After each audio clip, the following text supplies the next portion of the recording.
is Chris O'Connell with NC Online News at Hall River, North Carolina. Well, the technical rescue team, South Orange County, North Carolina, is doing a training operation for swift water rescue in this river.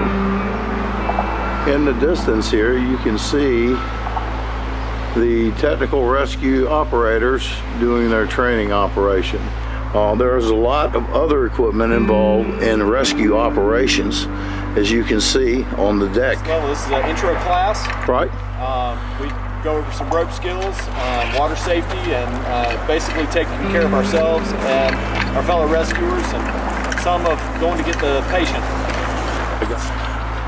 It's an absolute job doing this type of training and water like this with the rocks of the Hall River, swift water. But it's absolutely necessary training for these guys, and a very unique public service that these guys are providing for the community.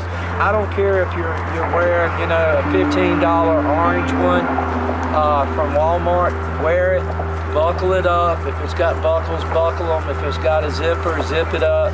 Tighten it down too. And tighten it snug.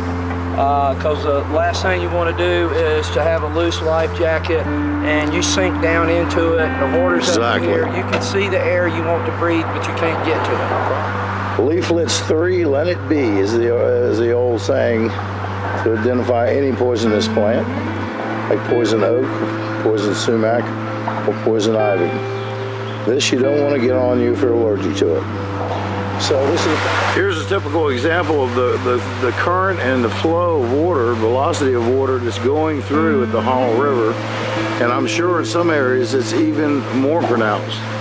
But around these pilings, what happens is that the bottom under the water gets dug out by the current deeper and deeper and exposes the rocks. If you were swimming in there, and you ended up being sucked underwater by these whirlpools that often happen in these rivers that are flowing this way, you could end up being drowned or pinned under a rock.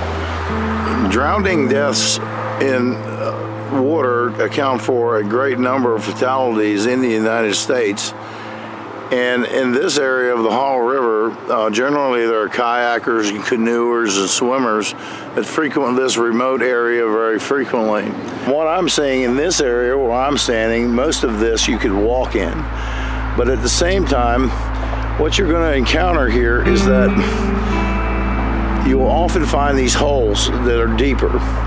And you could fall into one if you're not a strong swimmer or you're not an experienced swimmer at all.